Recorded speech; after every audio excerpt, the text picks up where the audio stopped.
वाकई कितने बड़े वैज्ञानिक थे, वो इतनी छोटी छोटी सी चीज़ों को जानते थे जो शायद हम साइंस पढ़ के भी नहीं जान पाए। कि जब एम्ब्रियो बनता है, फर्टिलाइज होता है, तो उसमें ओवा और स्पर्म दोनों होते हैं, और ओवा में भी माइटोकॉन्ड्रिया होता है और स्पर्म में भी माइटोकॉन्ड्रिया होता है, और दोनों के अंदर ये जो एनर्जी, आप सब कुछ लोग शायद नहीं जानते हो कि जो माइटोकॉन्ड्रिया होता है उसको पावर हाउस बोलते हैं, यानी वहाँ से एनर्जी डिराइव होती है। जो एनर्जी से मैं आज बोल रही हूँ, हम चलते फिरते हैं, वो सारी एनर्जी का माइटोकॉन्ड्रिया, एक छोटा सा ऑर्गेनेल होता है जो सेल के अंदर होता है, उससे हम डिराइव करते हैं। तो जब ये स्पर्म और माइटोकॉन्ड्रिया आपस में मिलते हैं, तो स्पर्म जो लंबा सा दिख रहा है, दिस इज स्पर्म, ये जो लंबा वाला है, ये जब ओवम से मिलता है उस अंडे से, तो इसका जो सिर वाला पार्ट है वो अंदर चला जाता है, पूंछ वाला पार्ट बाहर रह जाता है। लेकिन जो स्पर्म होता है, जो पुरुष से आता है, उसका माइटोकॉन्ड्रिया पूंछ वाले पार्ट में होता है, पीछे वाले पार्ट में होता है। यानी जब एम्ब्रियो बनता है, जब बच्चा होता है, तो एनर्जी किसकी यूज होती है? माँ की। इसलिए माँ को शक्ति, क्योंकि शक्ति किसकी लगती है? माँ की लगती है, इसलिए वो माँ को हमारी संस्कृति में मातृ शक्ति कहा जाता है। और आज तक हम जानते हैं हमारे देश का शायद इतने सालों की जो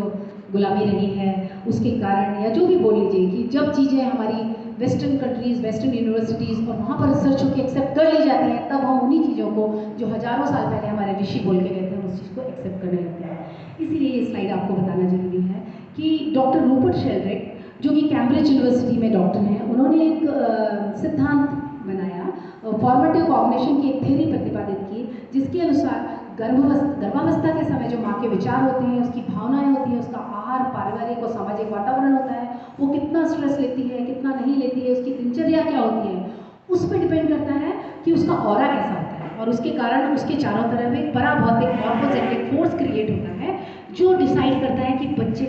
की पर्सनैलिटी कैसी होगी, उसका चरित्र कैसा होगा, उसका कैरेक्टर कैसा होगा, वो कितना इंटेलिजेंट होगा, उसका IQ, EQ, SQ कैसा होगा। तो ये जब रिसर्च करके प्रतिपादित कर दिया गया, उसके बाद हमारे देश में भी इसको माना जाने लगा, और आज हमें अपने लोगों को भी ये उनका एग्जाम्पल देके बताना पड़ता है, क्योंकि स्टिल वी बिलीव कि दे आर मोर। क्योंकि हम क्या करते हैं, हम अभिमन्यु की कहानी सुनते हैं और वहाँ तक रुक जाते हैं,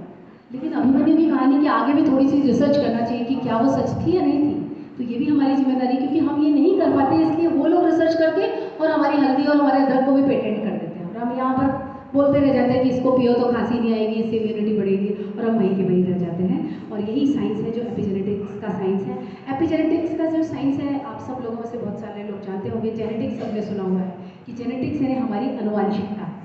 हमारे जीन्स में क्या चीज़ें हैं। जैसे कि हम बोलते हैं कि यार ये जीन्स में हमारे डायबिटीज़ है, वो तो रहेगी रहेगी, लेकिन आज चीज़ें बहुत सारी चेंज हो गई हैं एपिजेनेटिक्स के आने के बाद। एपिजेनेटिक्स यानी एक्सप्रेशन ऑफ जेनेटिक्स,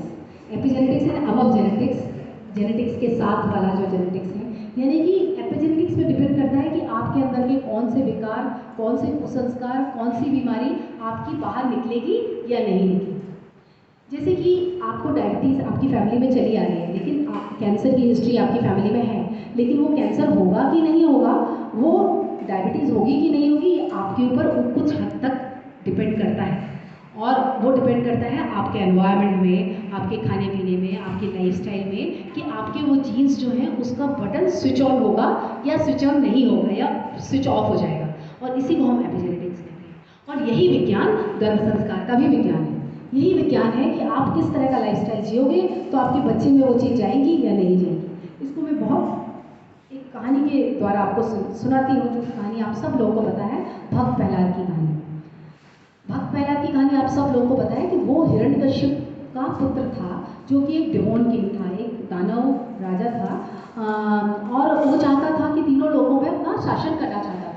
और उसके लिए वो ब्रह्मा जी की उपासना करने के लिए जब जाता है, तब करने के लिए जाता है, उस समय उसकी जो पत्नी होती है कदाई, वो प्रेग्नेंट होती है, और वो नारद मुनि के आश्रम में मूव ऑन कर जाती है। नारद मुनि के आश्रम में जब वो रहती है, तो नेचुरली आश्रम का वातावरण किस तरह का रहता है कि वो विष्णु भक्ति करती है, जिसके लिए पूरा हिरण्यकश्यप के राज में रेस्ट्रिक्शन था कि कोई विष्णु भक्ति कर नहीं सकता था। वो नारद मुनि के आश्रम में रहती है, विष्णु भक्ति करती है, वहाँ का सात्विक आहार विहार रखता है, वैसे वातावरण में रहती है, वैसी उसकी दिनचर्या रहती है आश्रम की। और अल्टीमेटली रिजल्ट क्या होता है कि उसके गर्भ से जो बच्चा होता है वो कौन होता है? भक्त प्रहलाद होता है। सब जानते हैं उसकी कहानी। तो और आगे सबको नरसिंह की कहानी मालूम है, मैं डिटेल में नहीं जाऊँगी। मेरा कहने का मतलब है कि एक दानव के जीन्स लेके भी उस माँ के गर्भ से एक भक्त प्रहलाद पैदा होता है, और उसका ऑपोजिट क्या होता है? रावण की कहानी भी आपने सुनी है। रावण एक ऋषि पुत्र थे और उनकी माँ थी कैकशी, और कैकशी जो थी वो उस विचारधारा की थी, यानी दानवी सात्विक विचारधारा की थी, और उसके कारण उनके घर में एक ऋषि पुत्र होने के, एक ब्राह्मण पुत्र होने के बाद भी रावण का जन्म हुआ था। तो यहाँ पर क्या हुआ कि जीन्स उनके कैसे भी थे, लेकिन माँ का क्या सोच विचार था, कैसी उसकी आहार विहार विचार था, उसके कारण कैसे बच्चे ने जन्म दिया। तो अब ये विचार है, इसके लिए हम क्या कर सकते हैं। कई बार हमारे पास गर्भवती माताएं आती हैं, हमारे घर का तो माहौल ही बुरा रहता है, तो बहुत तनाव में रहते हैं, मैडम हम कैसे खुश रहें, आप बोलती हो कि हम खुश रहें, तो हम कैसे खुश रहें। तो हमें उन्हें मेथड्स बतानी है कि आपको खुश कैसे रहना है। तो खुश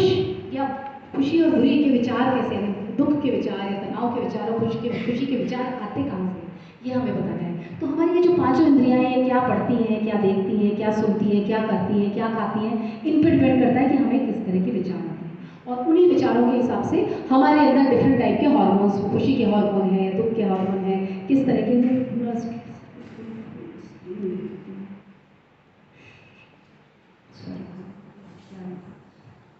दिख नहीं रहा था। तो खुशी के हार्मोन जो है सेरोटोनिन, एंडोर्फिन, एनकेफेलिन, ये यदि आप खुश हो तो इस तरह के हार्मोन आएंगे और ये बच्चे के अंदर तक जाएंगे, बच्चे के ब्लड में जाएंगे, और उससे जो परिवर्तन होगा उससे एक प्रसन्न, तनाव, खुश मिजाज, एकाग्रचित, होशियार, व्यवहार कुशल बच्चा पैदा होगा। ऐसा क्रिएटिव बच्चा पैदा होगा, इंटेलिजेंट बच्चा हो, जिसका IQ QSQ अच्छा होगा। और उसका ऑपोजिट, यदि माँ पूरे टाइम तनाव में रहती है तो क्या होता है, जो तनाव के हार्मोन अंदर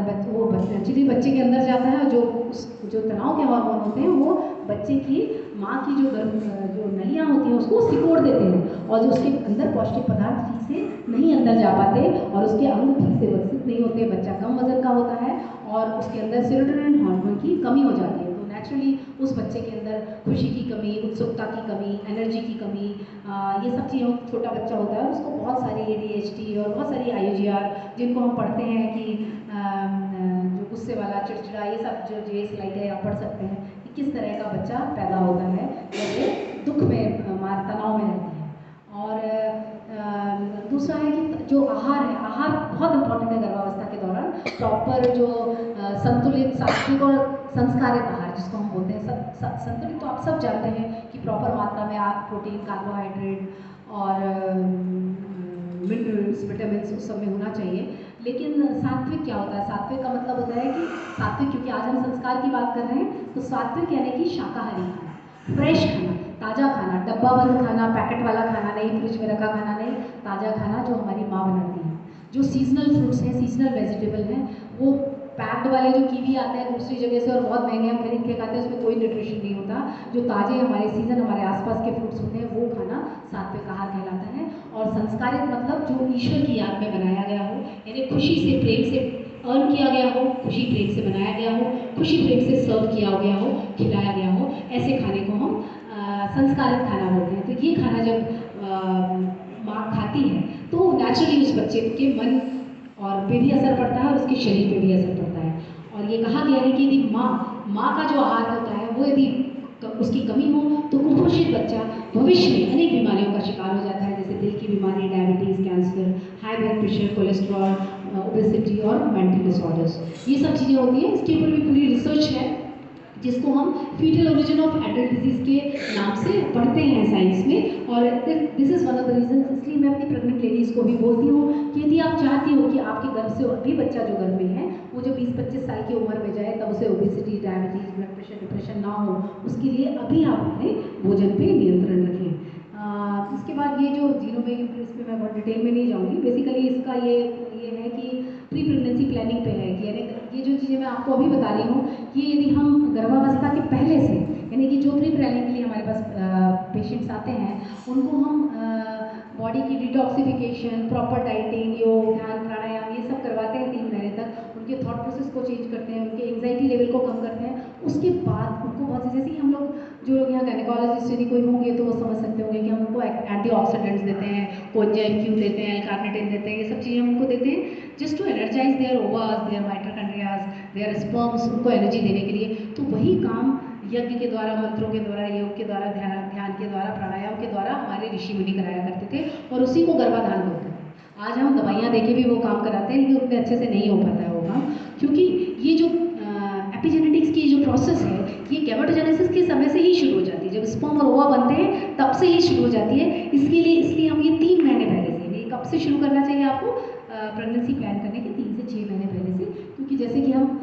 ज़मीन तैयार करते हैं और बीज भी तैयार करते हैं, तो हमको शरीर को भी तैयार करना है और स्पर्म और ओवा को भी तैयार करना है। और उसके बाद ये जो गर्भ संस्कार का टाइम होता है मोस्टली 3 to 7 मंथ के बीच में हम गर्भ संस्कार, पुंसवन संस्कार, सीमांतोनयन करते हैं, बिकॉज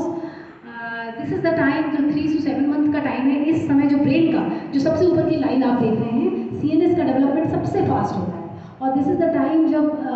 ब्रेन में जो सेल्स बनते हैं वो 2.5 to 5 lakh cells per minute multiply होते हैं और इतने फास्ट बनते हैं। तो यदि ये जो सेल्स होते हैं इनको यदि मदर हैप्पी होती है, क्रिएटिव होती है, खुश होती है, तो ये सेल्स आपस में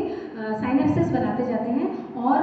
बच्चे का IQ बढ़ता जाता है। यदि माँ तनाव में रहती है तो ये सेल डेड होते जाते हैं और उसका IQ उतना अच्छे से डेवलप नहीं होता है। और यही कारण था क्योंकि इस समय ग्रैस्पिंग पावर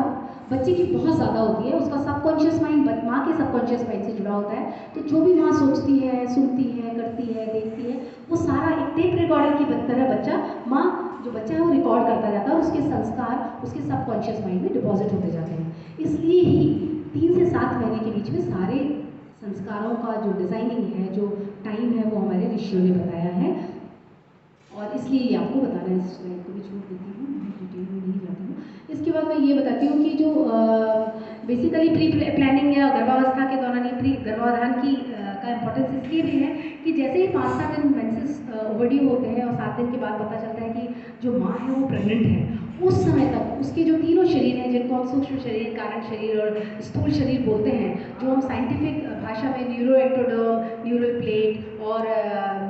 स्नायु संस्थान जो न्यूरल ट्यूब जो होता है जिसको बोलते हैं, इन तीनों का बेस बन चुका होता है, इनका रूट बन चुका होता है और ये तीनों शरीर का भी रूट बन चुका होता है। इसलिए हम बोलते हैं कि यदि बहुत अच्छे से प्लान करनी है, जो हमारे शास्त्रों में लिखा है, तो गर्भावस्था के पहले से प्लान करनी चाहिए। और उसके बाद सेकेंड ट्राइमेस्टर में उसको जो जैसे मैंने बताया कि इतनी सेल्स बनने लगती हैं, उसके बाद उसको आवाज़ सुनाई देने लगती है, उसको स्वाद, महक, ये सब बच्चा पहचानने लगता है, उसकी भावनाओं के केंद्र बन जाते हैं, उसकी टेस्ट बड्स बन जाती है, वो सुख दुख सब महसूस करने लगता है। इसके बाद मैं थोड़ा सा एग्जिट करके आपको कुछ वीडियोस दिखाने, थोड़ा सा चेंज मिलेगा, आपको थोड़ा सा बोर हो रहे होंगे। कोई यहाँ पर आएगा क्या? वीडियोस दिखाने हैं।